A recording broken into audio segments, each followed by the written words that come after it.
I mean, we see this huge refugee crisis. We see the United States, the coalition forces, they're fighting the Islamic State, which we kind of know this is really kind of like a proxy army for the U.S. to get Assad. And now we see Russia. We hear reports coming in that Russia is moving in military assets. Where do you think this is all going to go, and where do you think it's going to end up here? Well, it could very well continue to percolate and end up in World War III. There are a lot of forces lining up and basically choosing sides. The real wild card, of course, is Turkey, but there's really a mixed bag of goals that people have. The various nation states are either pro-ISIS or not, and they're either pro-Western or not. But some of the countries that are anti-ISIS are also anti-Western. So you have kind of a conflicted cast of characters there. And it'll be difficult to say exactly how it's going to play out. But needless to say, things are probably going to get worse before they get better. Now, we see Russia moving in military assets. Does this pose a problem for the United States? Not particularly per se. There's, of course, anytime you have a major influx of arms to an area, it can shift balances of power. And I think the Russians, when you come right down to it, have a long-term goal of containing radical Islamic growth. Partly because of what's going on in the Stan countries, the Kazakhstan and so forth. The Russians have a long-term strategic goal of containing the Islamic threat. There's a number of things behind that. One is they only have a few warm water ports, and if they get out, to get out into the Mediterranean, they need to control those ports, and they're not even particularly good ports that they have right now. Their long-term goal, really, dating all the way back to the Tsarist days of Tsarist Russia, even before the Soviet Union, is to have several good warm water ports, and the Russians never lose sight of that long-term strategic goal. And they have, over the years, especially back during the days of the Soviet Union, shown a willingness to support various groups if it plays into their long-term goals. And if you look at what's going on in the Ukraine right now, if you look at what's going on in the Stans, if you look at what's going on in Syria, the Russians are going to do what they believe is in their best interest in long term. Comes right down to it, and their whole intelligence apparatus, which started out with the NKVD and then became the KGB, and now is going by a different moniker. All of their intelligence apparatus, all of their military force, all of their political maneuvering, all their diplomacy, all plays into that long-term goal. Now, we see, fighting pretty much around the world. We see it in Africa, we see it in the Middle East, we see it up in Eastern Europe and Ukraine, and we see, the U.S. containing China in the Pacific. And lately, we've seen strange things in China where we've seen maybe 3 chemical plant explosions at this time. And we're seeing the Chinese stock market continually taking a dive. Of course, the corporate media is out there blaming everything on China. It's all China's fault about it, pretty much everything that's been happening. And we're seeing here in the United States, the stock market fluctuating. Do you think the 3 chemical plants were a coincidence? That could have been a coincidence. It's really hard to say. It may be just evidence that one or more industries may have been ramping up quicker than they should have, and they left safety considerations behind. And let's face it, Chinese safety standards are not like they are in the West. This is not the first time they've had major accidents or major spills, for example. Mm-hmm. So I don't take a conspiratorial view that those three explosions were um, evidence of some machinations against Chinese expansion, for example. More likely, it was just a case of moving too quickly down the road to large-scale production industrialization. So, but to get back to this whole strategic thing, Mm-hmm. I do believe that one of the long-term threats to the United States will be China, and it's the second largest economy in the world. And eventually, the two biggest kids on the block are going to have a fight. It's just human nature. Right.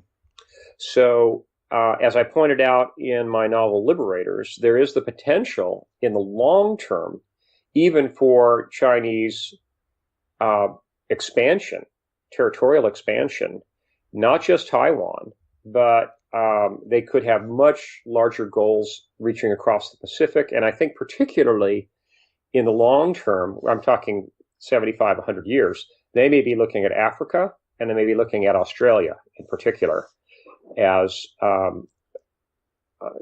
strategic places that they need to expand territorially to secure the raw materials they need to keep their industrial society going. Yeah, and we actually see that today. We see China has made a lot of bilateral trade deals around the world, and also a lot of deals in Africa, where they're pouring in billions of dollars into Africa to build their infrastructure Right. and to get to those natural resources. And we're seeing that a lot today. And lately, I mean, we've seen the economies, I mean, not just in China, but throughout Europe and the United States, really starting to break down at this point. I mean, we're seeing the stock market fluctuate up and down. I mean, it reminds me of 2008, 2001, and 1929 in the summer when we had the market fluctuate up and down. I mean, do you see right now problems in the economy? Do you Oh, see that we're definitely. headed towards something terrible? I I don't think so. We have really the empty shell of an economy in the United States. Our industrial base is essentially gone. We've transitioned it to more or less a service economy. We've built up mountains of debt, both consumer debt and sovereign debt, nation state debt. And eventually those debts are going to have to be repaid. So I think that inevitably there's going to be a major economic break that takes place. But I wouldn't put it past the powers that be to continue pushing the economy along, kicking the can down the street, as they say in the modern parlance, as long as they possibly can, possibly past the next presidential election before they let things fall apart. But at some point, they're going to have to fall apart because for many years they've had the policy of ZIRP, the zero interest rate policy, and ZIRP is about as an artificial and economic environment as you can get. It borders on Mussolini style economics, and you can't maintain ZIRP indefinitely. And if and when interest rates do turn, and they will, I believe, we're going to see a massive contraction in the U.S. economy. You'll see massive layoffs. You'll see a sharp decline in equities. You'll see huge fluctuations in the bond market. And one thing that most people discount, but they really should be looking at very closely, are derivatives. The majority of the derivatives that are in play right now are actually interest rate swaps, and the the way the derivatives market has built up in the last few years, it's all predicated upon minute changes in interest rates. We're talking just a couple of basis points is the way they're making their money right now and hedging their bets.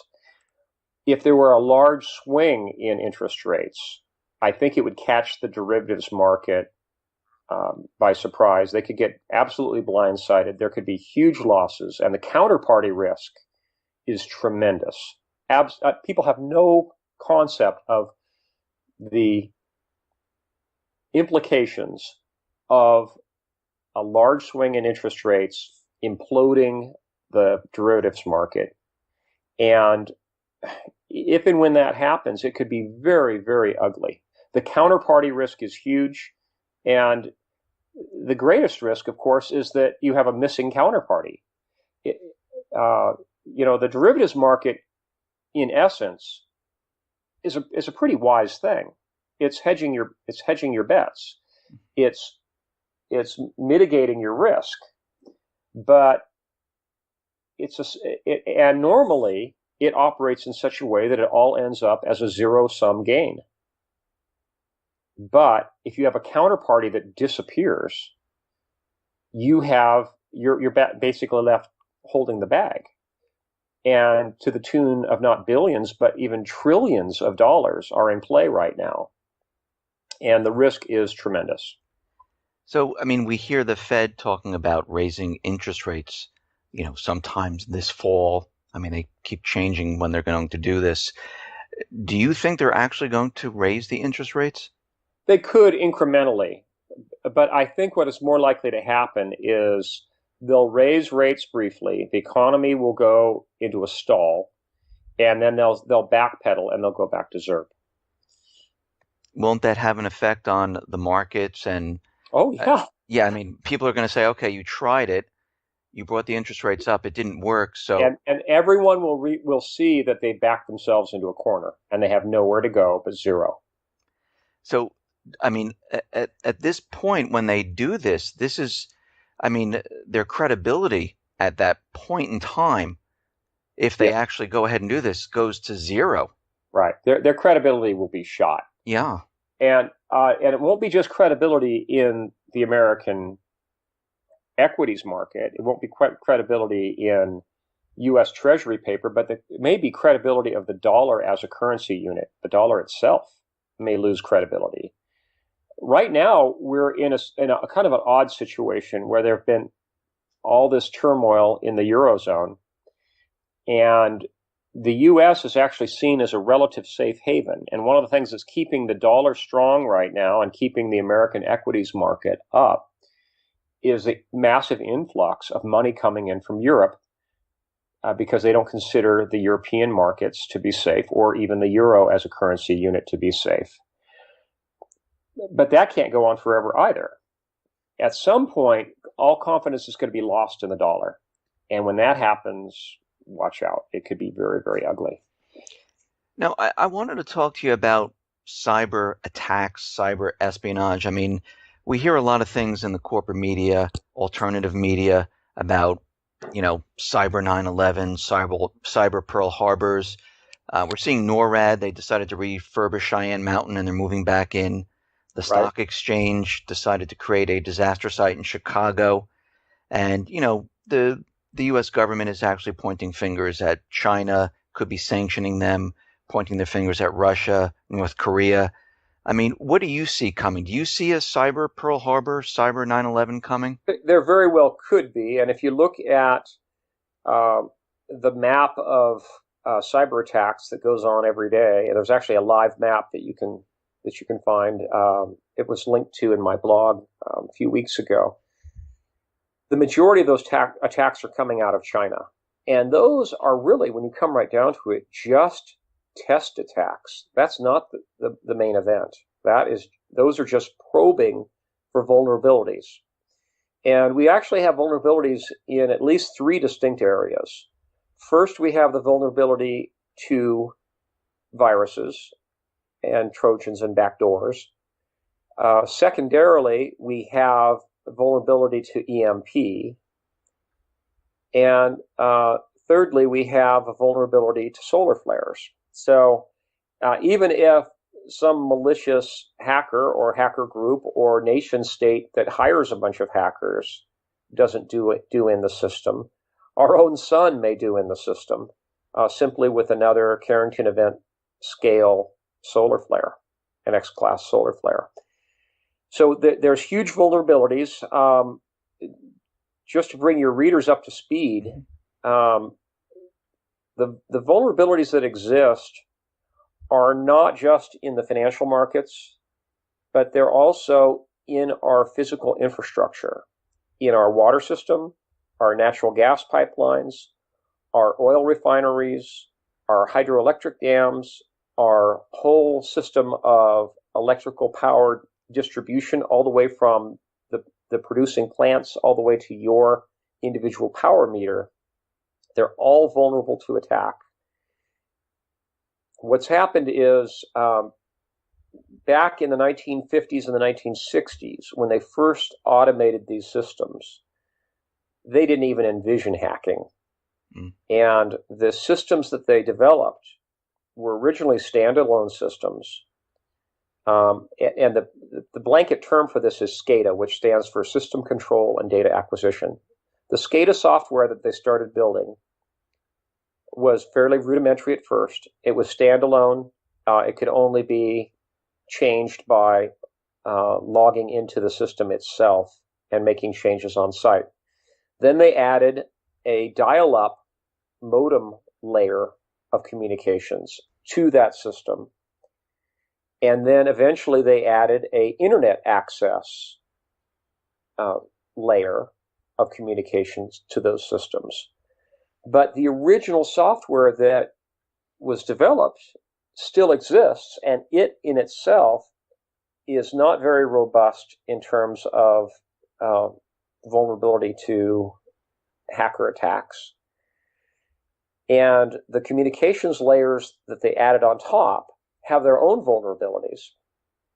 And it doesn't take much to absolutely destroy these systems. A lot of these SCADA systems, for example, control solenoid-type valves on systems. And a hacker could simply write a piece of code that would cause a valve to open or open and close at the wrong times, or open and close repeatedly. And the next thing you know, you have burst pipelines everywhere. And we're talking water pipelines, natural gas pipelines, oil transit pipelines, the pipelines inside of refineries. Boy, talk about a huge vulnerability. And the electrical power grid itself has its own vulnerabilities. It could all be taken offline, again, with a hacker attack. And it could take days, weeks, or even months to pick up the pieces. And I mean, I remember I was in Manhattan in 2003 when we had the East Coast blackout. And that was actually a scary situation, having no power whatsoever and being in a city where it was completely dark. Right. I mean, at that point in time, people were very friendly. People were getting along. There were really no problems that I saw when I was there. But just having that feeling of being in the dark in a city, and I think if it lasted more than the 2 days that I was there, I think things would have gotten out of hand as time went on. They very well could have. Most people don't realize it, but we have a society that has become very technologically dependent and interdependent, so that we really can't revert to 1950s levels of technology. I often have people say, well, you know, if the system collapses, people could just go back to running a manual till to run their stores. Mm-hmm. Well, that's just not going to happen, because not only do the stores use automated ordering systems for restocking, but the freight transit systems, all the trucking companies and train companies use automation for moving those goods. And the stores themselves are now built in these big concrete slab tilt-up architecture boxes, the big boxes, that are windowless. So even if they wanted to revert to 1950s technology, they really couldn't, because your average store is either going to be sweltering in the summer or freezing in the winter because it doesn't have windows that can open. They're all sealed buildings effectively, except for the front door. And there's not going to be any natural daylight available to do business anyway. Right. So we've really built ourselves a house of cards. And if the power grids go down, all bets are off. There's actually 3 grids in the United States. There's an Eastern grid, a Western grid, and a Texas grid. And if any of those go down for an extended period of time, I would not want to be in a major city 3 days later. It Now, will not be a safe place to be. now those grids, they're not interconnected. They're standalone grids? They're standalone right now, but there's actually a major project that's in the works. If you go to the Electrical Power Research Institute website, EPRI, you'll see that there's a grid intertie project that's being worked on right now that's effectively going to turn all 3 American grids into one big grid. So now not only we'll actually have the opportunity for all 3 to go down simultaneously. Even better. Wow. And one of the things I pointed out in my blog is that in regions where power is actually produced, like the Pacific Northwest or the Four Corners region of down where New Mexico and Arizona and Colorado come together, in those regions, they have the opportunity to island their power. And local power will be reconstituted in those regions very quickly. The rest of the grid may be down for a very lengthy period of time. And as I pointed out in my novel, Survivors, it actually takes power to get the grid back online. It takes outside power to restart most power plants. Most people don't realize that. Now, if there was some type of attack on the system, on the infrastructure, I guess they can take down certain sections since they're not connected right now.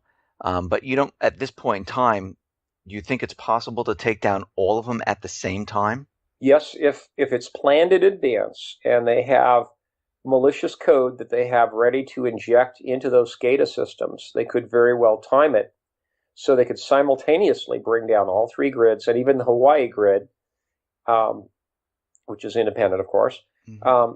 They could all be taken down simultaneously with enough planning. And one of the hallmarks of Islamic terrorism is simultaneous attacks. If you look at 9/11, it doesn't take a tremendous amount of sophistication to synchronize your watches.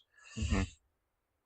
So what about hitting the financial area with a cyber attack? I mean, what would happen in that type of scenario? Well, it's hard to say how successful they would be, but based on the probing attacks that we've seen, I think it's safe to assume they could bring the financial markets. And one crucial thing would, of course, be the check clearing and the SWIFT system. If they could bring those all down simultaneously and keep them down for several days, we could see some serious chaos. And it would most likely destroy the economy at that. Well, yes. Even if the markets reopen a few days later, the level of confidence that will exist will be weak at best. So just the psychological impact of the knowledge that they were able to do this mm-hmm. will shake the confidence of American investors to the core. And they will, I think, both institutional money managers and individual investors are going to very quickly think about reordering their investment portfolio. And things are going to look very widows and orphans very quickly. People are going to want to minimize their risk. They'll want to get into tangibles. They'll want to focus on stocks that have inherent value, not just cyber value. So I would not want to be on the board of directors of Yahoo or Google or Facebook when all this happens. I would much rather be on the board of General Mills or Coleman Industries, Hmm. because I think that's where people are going to be putting their money into companies that actually produce tangible products that consumers are going to need no matter what. Those are going to be the new widows and orphans kind of stocks. Hmm. So let's just do this. If there, I mean, we're both agreeing that there's some type of collapse going to come. We just don't know when. What, Right. how do you think this will unfold? I mean, what will people experience during a collapse situation? Well, if it's a full-scale collapse and the grids stay down for an extended period, it could look a lot like my novel Patriots, where the grids go down and essentially don't come back up. And when that happens, the cities become untenable very quickly because of the long chains of supply, the population density, the lack of sanitation. Because the power goes off for 2 or 3 days, that means the water's going to go off too. Because Hmm. most people don't realize it, but we no longer have many gravity-fed civic water systems in the United States. Uh, in the old days, probably 20 or 30% of the systems were gravity fed from end to end. They'd start out way up in the mountains, and then they have gravity flow all the way down to the city.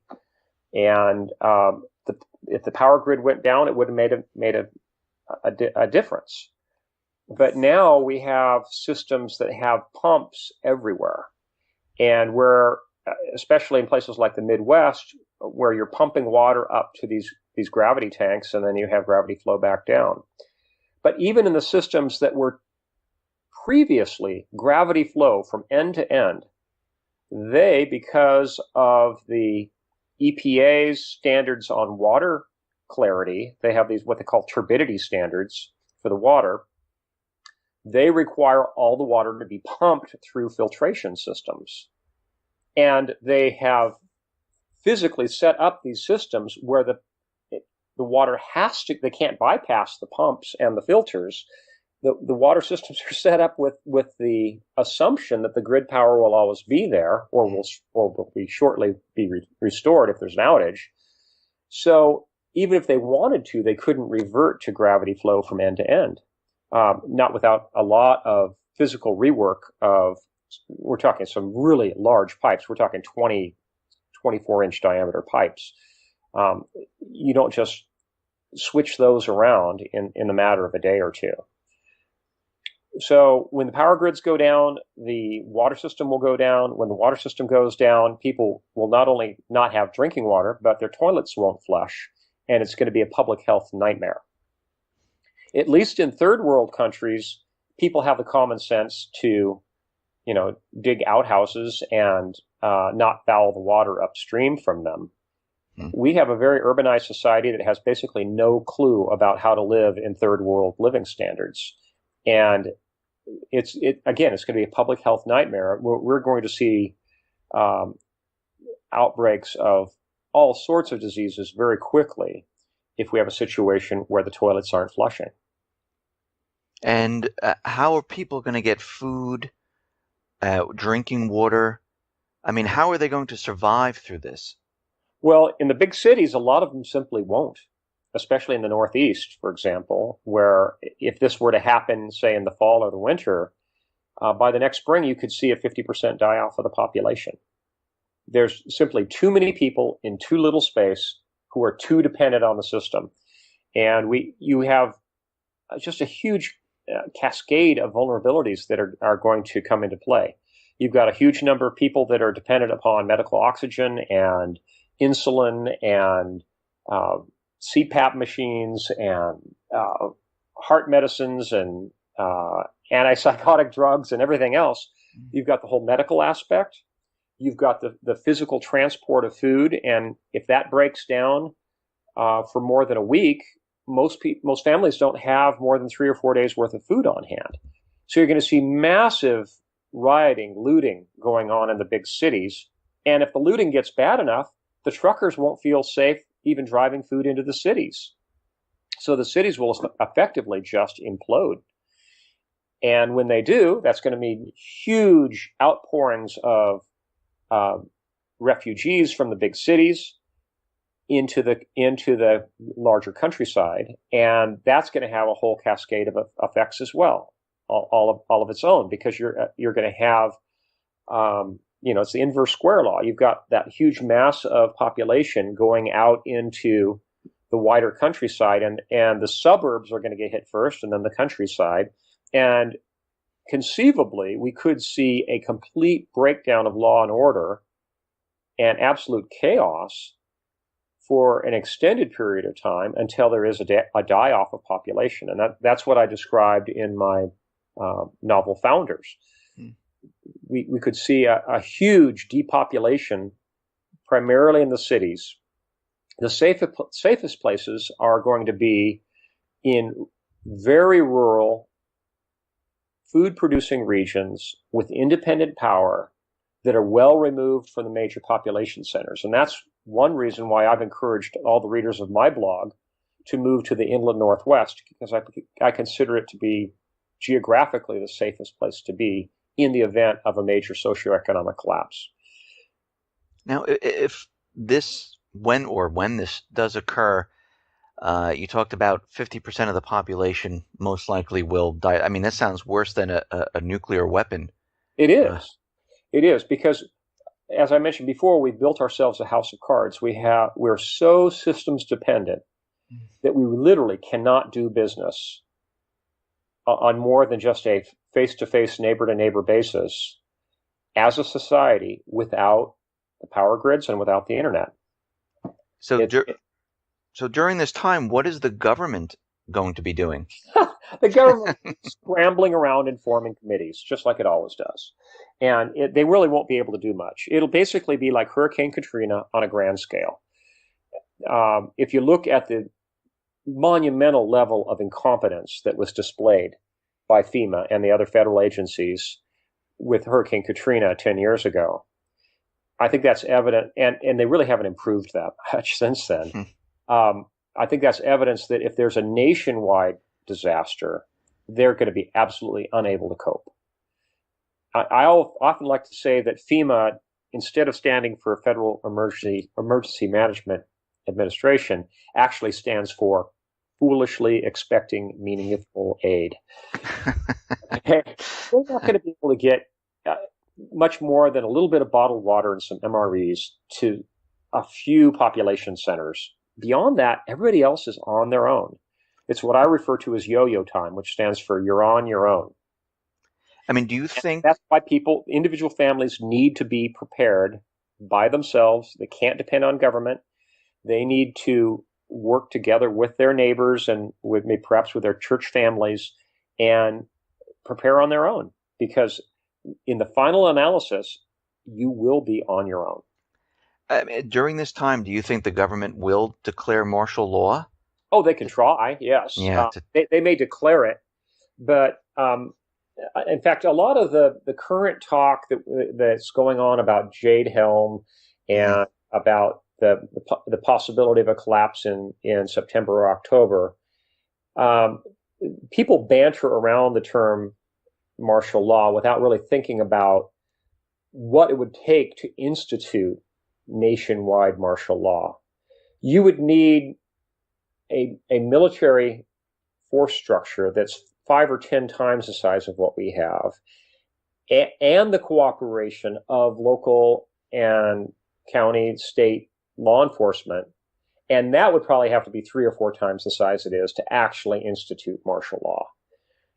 With the military forces that are available, I would say at most they could institute martial law in 4 or 5 major U.S. cities. Beyond that, there just isn't the force structure available. So they may want martial law. They may want to try to shut down the interstate highways and leave them only open to the truckers, for example. But it's not going to happen. So let me ask you, what should people do right now to prepare for what is coming? Well, first they need to pray. They need to get right with God. I'm a Christian, and I think that's very important. But beyond that, I think it's important that they they sit down and kind of make a list of lists. In fact, at my website, I've got a spreadsheet that people can click on in the left-hand bar titled List of Lists. People need to think about their own particular situations, their particular stage of life, and where, especially where they live geographically and in terms of climate, and plan accordingly. The preparations that someone needs to make in Maine versus Florida are going to be radically different in terms of how much fuel you need to store, cold weather clothing, all that sort of thing, and your expectations for gardening, whether or not you're going to need greenhouses, and so on. So you need to plan according to your climate, your own particular stage of life. If you need to be near a major medical center, obviously you're not going to move out in the middle of nowhere. But you just need to sit down, dispassionately think about what are my highest priorities. Water should obviously be at the very top of the list. Every family needs to at least have a good quality water filter. Because again, there may be a public health crisis, and if you're going to be drawing water from open sources and your foolish neighbors are defecating in or near those open water sources, you need to be able to treat that water so it'll be safe to drink. So how many weeks or days or months should someone have food? Well, I always look at 2 years as a baseline. Okay. For my own family, we actually have a 5 or 6 year supply, and that's not even including what our own garden produces and what we'll have from our livestock. We raise cattle and we have chickens and the whole panoply.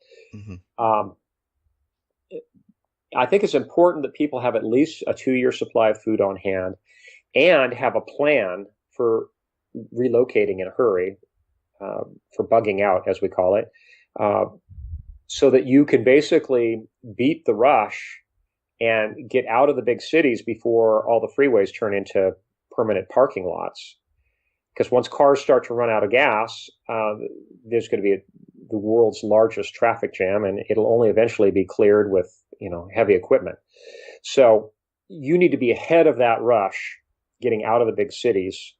You need to be pre-packed, ready to go, and you have to have a destination that's already stocked in advance, because you're only going to have probably one trip out of town. You're not going to be able to go back for trip after trip, getting more clothes, more food, your gardening tools, all your supplies.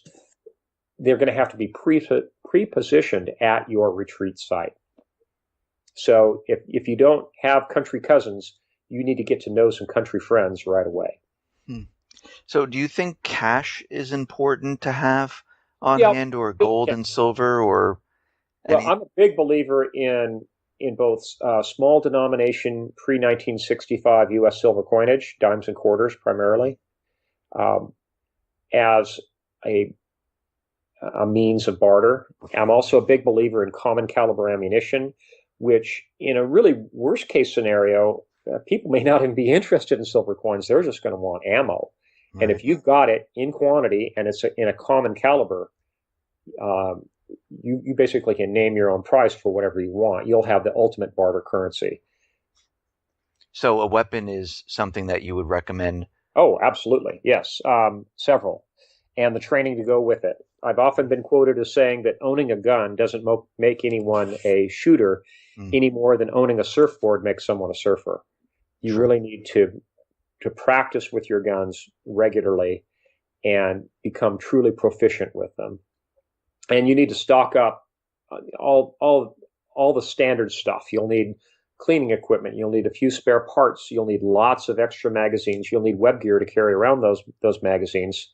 Yeah, it sounds a little bit Road Warrior, but when you come right down to it, in an absolute without rule of law situation, it may come down to that, and it may come down to you and your gun to protect your family. And a lot of people will say, "Oh, well, that's not realistic." They'll just wait you out. They'll surround your house and they'll wait until you have to come out and get firewood or whatever, and then they'll shoot you. Well, I think that your average looter is going to be much more pragmatic. If someone starts shooting back at them, they're going to go find someone easier to pick on, because they're certainly not going to want to take casualties. They're not going to want to take casualties when there's no medical care available. They're going to go pick on Granny down the road. So all it's going to take is a few shots, and they're going to move along. James, I really appreciate you coming on the X-22 Report Spotlight. Thank you very much, and thank you for all this information. Well, thank you for having me on. Sorry to end up on such a heavy gloom and doom note, but if you look at the logical progression of things, Right. and economic collapse has some really serious implications. And I strongly encourage all your listeners that if they feel moved to prepare, that they don't take halfway steps.